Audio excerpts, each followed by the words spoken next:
ሰኔ 12 ስድስት ምክንያቶች አሉት። የመጀመሪያው ሊቀ መላእክት ቅዱስ ሚካኤል በመላእክት ሁሉ ላይ አለቃ ሆኖ የተሾመበት ዕለት ነው።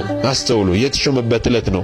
ሁለተኛው ደግሞ ግብጽ ውስጥ ቅዳሴ ቤቱ የተከበረበት ዕለት ነው፣ ወይም ደግሞ ቤተክርስቲያኑ ታንጾ የከበረበት ዕለት ነው። ሶስተኛው ምክንያት ደግሞ ቅድስት አፎሚያን ሊቀ መላእክት ቅዱስ ሚካኤል የረዳበት ዕለት ነው። ቅዱስ ባህራንን እንደዚሁ የጎበኘበት ዕለት ነው።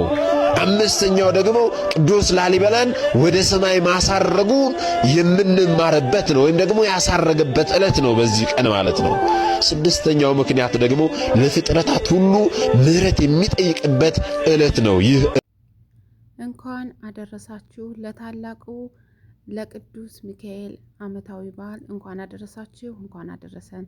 ለቅድስት አፎሚያ የደረሰ መልአክ ለኛም በጭንቀታችን ይድረስልን፣ አሜን። እንግዲህ ሰኔ 12 የሚከበረው በእነዚህ በስድስት ነገሮች እንደሆነ አድምጠን ተመልሰናል። አሁን ደግሞ ወደ አባቶቻችን ስብከት እስኪ እንለፍ። ሚካኤል ድረስልኝ ብላችሁ ስትጠሩት ገና ሚካኤል ብላችሁ ተናግራችሁ ሳትጨርሱ መልአኩ አጠገባችሁ ነው ያለው። ካጠገባችን ነው ያለው። ፈጣን ጠባቂዎችን የሰጠን እግዚአብሔር ስሙ የተመሰገነ ይሁን። ገና ለምነህ ሳትጨርስ ሚካኤል ብለህ ሳትጨርስ ገና ስትል ሚካኤል አጠገብ ነው ያለው። ይህን በምን አወቅን? ትንቢተ ኢሳይያስ ምዕራፍ 6 ላይ ተነዋላ። ነቢየ እግዚአብሔር ኢሳይያስ እግዚአብሔርን ከፍ ባለ ዙፋን ላይ ተቀምጦ አየሁት አለ። ንጉሡ ዖዝያን በሞተበት ዓመት እግዚአብሔርን አየሁት፣ ወዮልኝ ኃጢአተኛ ሰው ነኝ፣ ከንፈር የረከሰብኝ ነኝ ብዬ አለቀስኩኝ።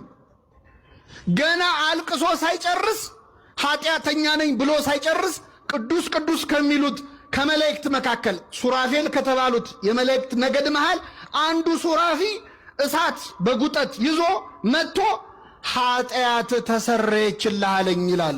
ቅዱስ ሚካኤል ኃጢአት ተሰረየችልህ ይበለን ለሁላችን።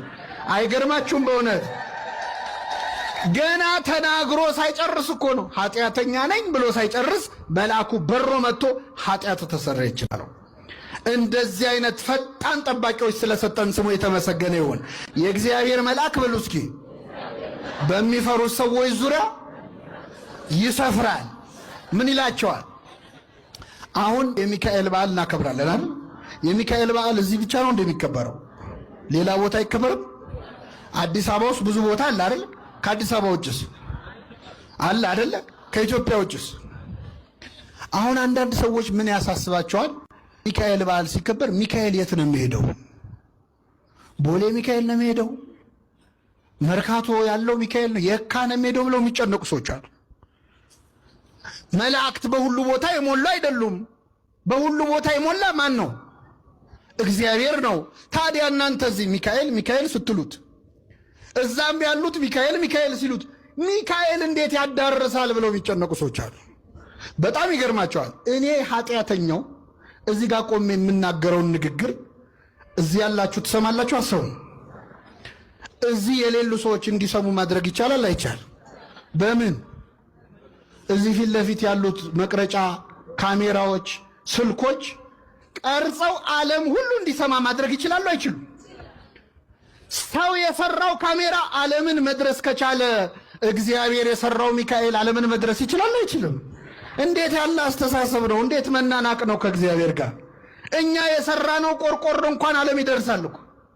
ቅዱስ ሚካኤል ዓለምን ደርሶ መርዳት አይችልም ብሎ ማሰብ እንዴት ያለ ነገር ነው! መላእክት በአንድ ቦታ ሆነው ቅድም ነግሬያቸዋለሁ። ኤልሳ እስራኤል ሆነው የሶሪያ ወሬ ይሰማ ነበር አይደል? ነው አይደለም? ሲጀመር መላእክት አሁን ቅድም የጠቀስኩትን ጥቅስ ለዚህ ማስረጃ አድርጌ ልድገመው። የእግዚአብሔር መልአክ በሉ እስኪ በሚፈሩት ዙሪያ ይሰፍራል። አሁን የቁጥር ጥያቄ ልጠይቃችሁ ነው። የእግዚአብሔር መልአክ ሲል አንድ ነው ብዙ ነው? አይደለም። የእግዚአብሔር መላእክት አይደለም ቢለው የእግዚአብሔር ምን ስንት ነው? የእግዚአብሔር መልአክ በሚፈሩት ዙሪያ ይሰፍራል። ምን ይላቸዋል? መልአኩ ስንት ነው? በጣም ጥሩ። የእግዚአብሔር መልአክ አንዱ መልአክ እግዚአብሔርን የሚፈሩ ሰዎች ስንት ናቸው?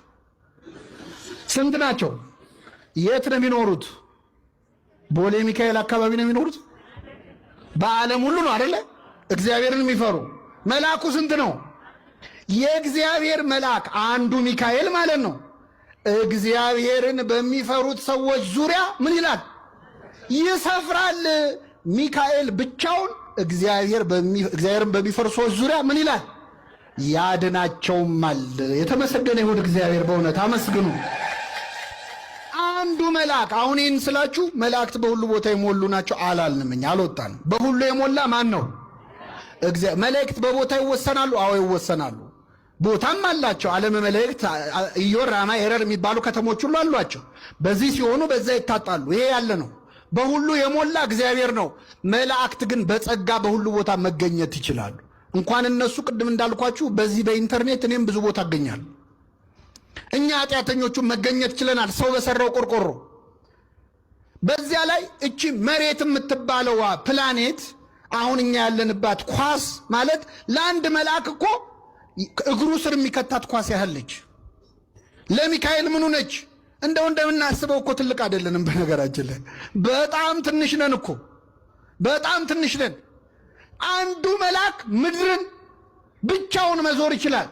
አረ እኔ በጣም ማዝነው በእውነት ሰዎች ለሚካኤል ሲሆን የሚያነሱትን ጥያቄ ለሰይጣን ሲሆን አያነሱ። ከኔ ጋር ናችሁ?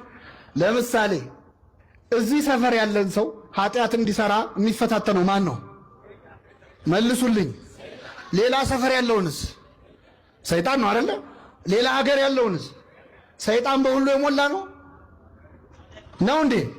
አይደለም። ግን ሰዎች ያም ሰይጣን ፈተነኝ ይሄም ሰይጣን ፈተነኝ ሲባል እንዴ ሰይጣን በሁሉ የሞላ ነው እንዴ አይሉም። ሚካኤል ረዳኝ ስትሉ ግን ደማቸው ይፈላል። ለሰይጣን የማይጠይቁትን ጥያቄ እንዴት ለሚካኤል ይጠይቃሉ? በጣም ያሳዝናል። አንዳንዴ ሰዎች ከአጋንንት ጋር ፍቅር ያላቸው ይመስላል። ሰይጣን የሚል መዝሙር ይዘምራሉ ጎረቤቶቻችን። አሁን ሰይጣን ተቃጠል፣ ሰይጣን እንዲያረኩ፣ ጠላቴ እንዲያረኩ የሚል 1000 መዝሙር አላቸው። ሰይጣን ደስ አይበል የሚል መዝሙር ይዘምራሉ። ሚካኤል ደስ ይበል ሲባል ግን ይናደዳሉ። ሰይጣን ከኔ ዞር በል የሚል መዝሙር አላቸው። ናና ሚካኤል ናና ተብሎ ሲዘምር ለምን ይናደዳሉ? ሚካኤል ወደ ሁላችን ይምጣልን። ምዕመናን አመስግኑት ቅዱስ ሚካኤል። ሰይጣን ዞር በልልኝ ከኔ ወግድ ብሎ ከመዘመር ናና ሚካኤል ናና ብሎ መዘመር ይሻላል አይሻልም? አሁን እኛ ከሰይጣን ጋር ምን አሯሯጠን? ካማተብን ይበቃዋል። እሱ ዞር ይላል። ናና ሚካኤል ናና ግን እንላለን። ገብርኤልን ግን እንጠራዋለን።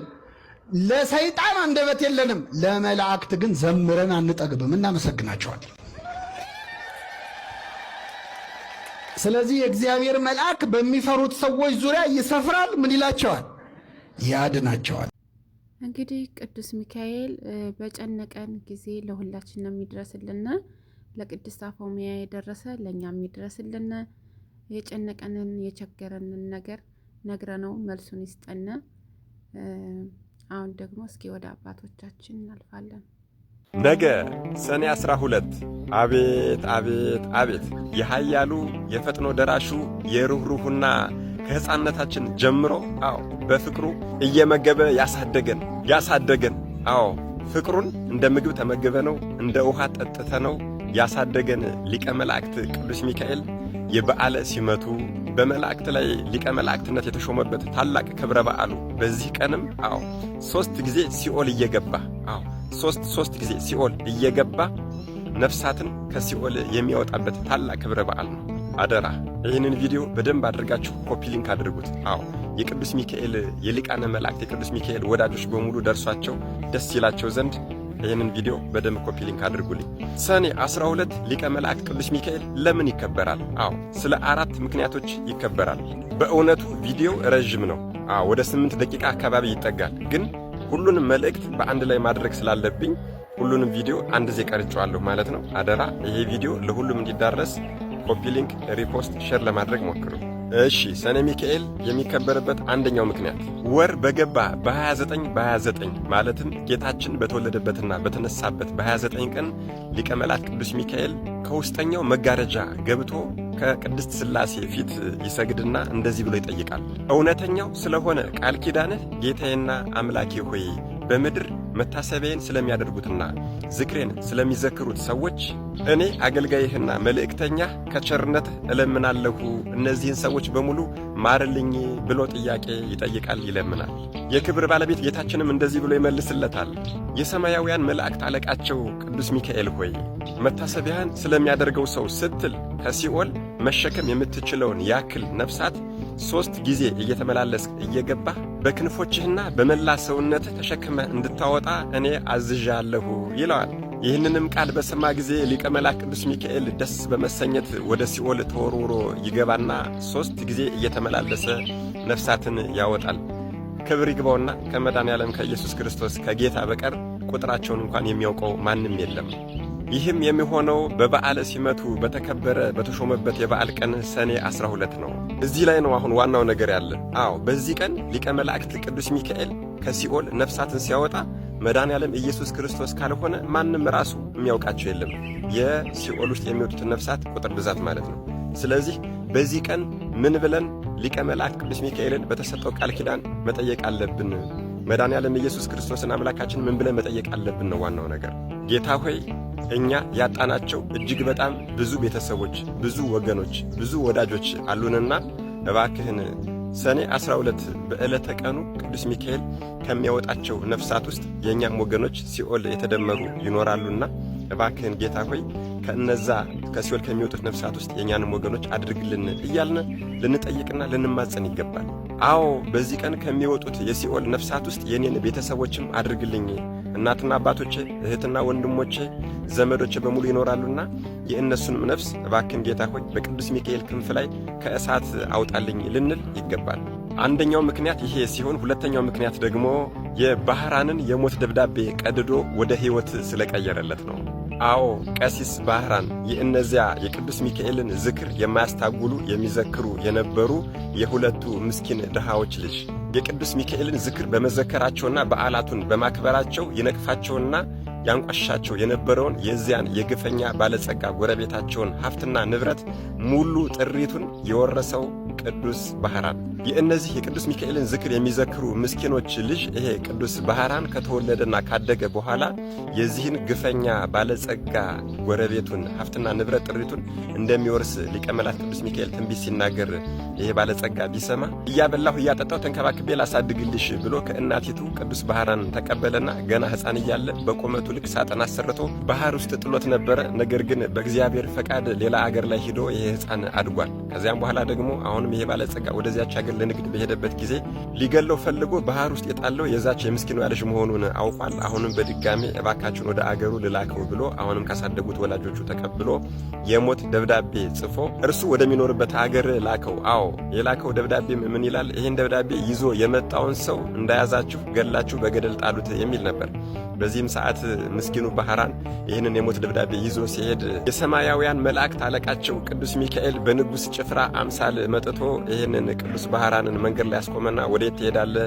እሱን ደብዳቤም አምጣ ብሎ ያንን ደብዳቤ እፍ ብሎ ከሞት ወደ ሕይወት ቀይሮለታል። ይህንን ደብዳቤ ይዞ የመጣውን ሰው ገላችሁ በገደል ጣሉት የሚለውን የሞት ደብዳቤ እፍ ብሎ ቀይሮ ይህንን ደብዳቤ ይዞ የመጣውን ባህራን የተባለ ወጣት እገሌ የምትባለችውን ልጄን አጋብታችሁ ሀብትና ንብረቴን ሙሉ ጥርቴን በሙሉ አውርሳችሁ ሙሉ ስልጣን ሰጣችሁ ደስታ ያደረጋችሁ ጠብቁኝ፣ ምልክትም ይሆን ዘንድ በእኔና በእናንተ ዘንድ የታወቀውን ማኅተሜን አስቀምጬላችኋለሁ ብሎ የሕይወት ደብዳቤ ጽፎ ላከው። በዚህም የተነሳ ቀሲስ ባህራን የሞቱ ደብዳቤ ወደ ሕይወት የተቀየረለት ታላቁ ክብረ በዓሉ ሰኔ 12 ይከበራል ማለት ነው።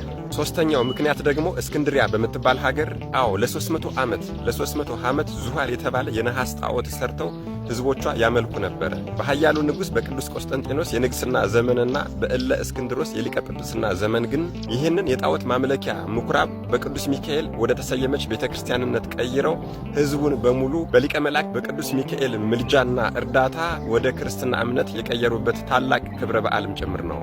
አራተኛው ምክንያት ደግሞ ቅድስት አፎሚያን የቅዱስ አስተራኒቆስ ሚስት ቅድስት አፎሚያ እነዚህ ሁለት ባለትዳሮች የሊቀ መላእክት የቅዱስ ሚካኤልን የእናታችን የቅድስት ድንግል ማርያምንና የመድኃኔዓለም የኢየሱስ ክርስቶስን ዝክር ይዘክሩ የነበሩ ታላቅ ባለትዳሮች ናቸው። ታዲያ ባለቤቷ ከሞተ በኋላ ቅድስት አፎሚያ ለሰኔ 12 ዝክር እየተዘጋጀች እያለ ሰይጣን የብርሃን መልአክ መስሎ መጥቶ የመላእክት አለቃ ቅዱስ ሚካኤል ነኝ ብሎ ዝክር አትዘክሪ፣ ባል አግቢ፣ ልጅ ውለጅ፣ ሀብትና ንብረትሽን ዝም ብለሽ አትበትኝ እያለ በስጋዊ ስህተት ሊያስታት ቢሞክር እምቢ ብትለው መጨረሻ ላይ ማንነቱን ገልጾ አንቋት እያለ ሊቀ መላእክት ቅዱስ ሚካኤል በዚህ ሰኔ 12 ቀን ደርሶ ያንን ክፉ ሰይጣን በእሳት ሰይፍ የቀጣበት ቀን እርሷን ያዳነበት ቀንም ስለሆነ ነው።